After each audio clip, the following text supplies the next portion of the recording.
Here at Fresh, we're always working towards improving our community and working towards a cleaner SA. So this morning we're chatting to a business who is looking to make a cooler, greener, wilder and more climate resilient Metro SA, and they need your help. So we've brought in Professor Chris Daniels from Green Adelaide to teach us ways we can help and make a difference. Chris, thanks for coming in, mate. We really appreciate your time this morning. My pleasure. Really excited to be here. Yeah, Chris, we are excited to have you here. I mean, it is an important thing within the SA community to help out the environment and support these causes, but it starts with you guys. Can you tell us, what is Green Adelaide?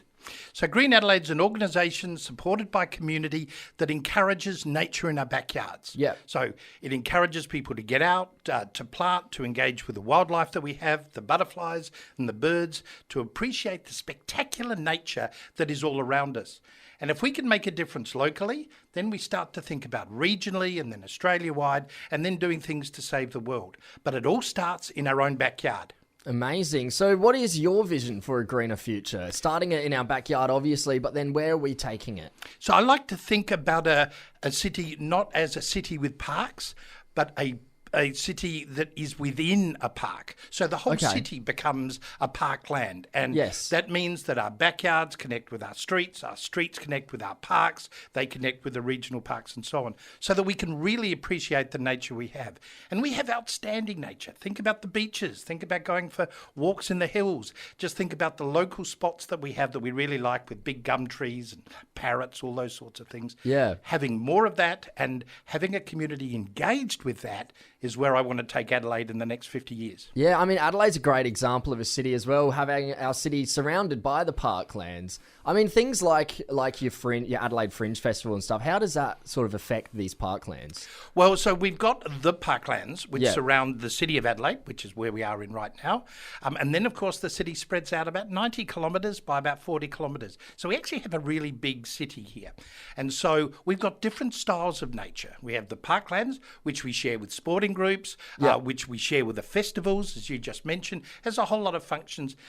We are so lucky that we can have things like WOMAD underneath about 20,000 bats, watching them circle at night while you're listening to music.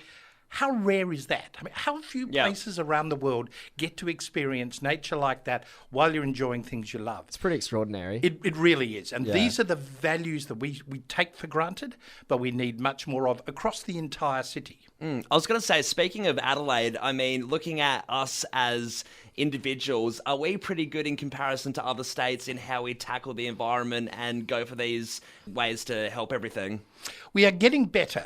We've always had a lot of challenges around our local area. You know, since colonisation in 1836, we cleared a lot of the area. It was big farming land. Now we're in the process of reimagining our city as one that does have lots of trees, has lots of nature, also has lots of great food and beverage in the Mount Lofty Ranges, so provides the full range of lifestyle. We're a little bit behind some of the other cities. They've had more time and also probably more resources in many ways, but we are really getting there. And that's where Green Adelaide is unusual, because it is an urban ecology unit. So it is designed to bring nature, to bring ecology into our own space. And we're ahead of the game in that space. Great. Fantastic. I mean, Green Adelaide, they're offering grants at the moment. Can you talk us through these grants and what you're offering? Yeah, so this is one of the unusual things that we do. We provide up to $1.2 million a year to individuals, to community groups, to groups of people on the street who have an idea. So you might go, my mates and I really would like to green up this particular local park or this median strip, or do something with our school or with our sporting group that brings some nature into our organisations. Get your ideas together, get your group together, and then apply for funds. And you could have between $2,000 and $200,000 if your idea is really good. Far out. Yeah, that's pretty good. Can you tell us, in your time of doing these grants, is there one idea that's really hit you hard and you thought, geez, that was amazing for its time? There's so many different styles of grants. So we've had ones like a sailing club down at the beach that have re-vegged an entire sand dune, and it looks fantastic.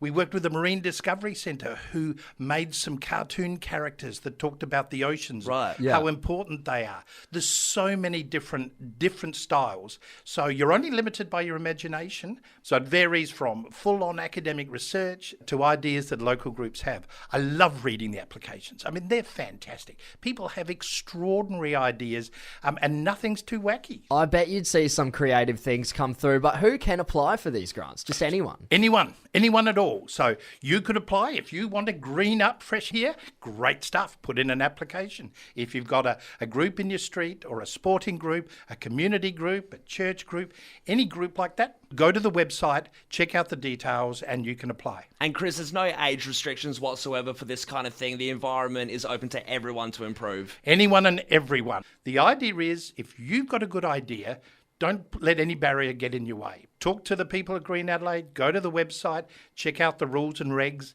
put in an application. If you put one in last year and you weren't successful, go again. Yeah. You don't have to do this just the once. It's not a judge on your idea. It's just a highly competitive grant round. Give it a go. Absolutely. And what could you apply? Could you apply for anything? Like if you were a small business owner and you wanted to put solar panels on, for example, could you apply for that? No, it wouldn't be about solar panels. It's about greening. Yeah, okay. So, yes, it has to be about nature. We also don't do veggie gardens. So, Yeah. if you want to grow better zucchinis, this is probably not the application for you. But if you want to actually work on nature, then this is the area. So, the best thing to look at the what's in and what's out is to go to the website and read that through. There's also some examples about how to do an application. There's some contact details for people you can talk to. You know, our aim is to make this as easy as possible. So, Chris, what makes a good grant application then? I suppose we've gone through a few examples already, but like if you think you have a really good idea, and obviously you said it's very competitive, how can people make it stand out?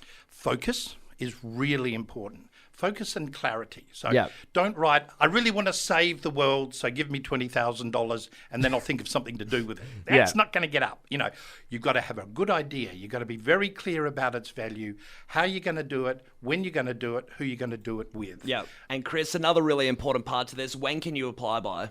So it's open now and applications close on May the 15th. So Cool. Still got plenty of time. Again, I would suggest doing a couple of drafts, running it past your friends, your colleagues, just so that they get the point of what you want, and then submit it.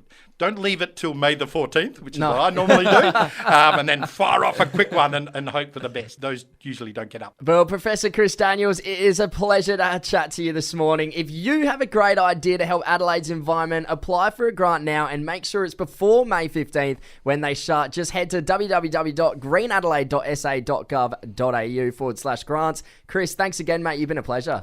Wonderful to be here. Thanks for having me. Cheers.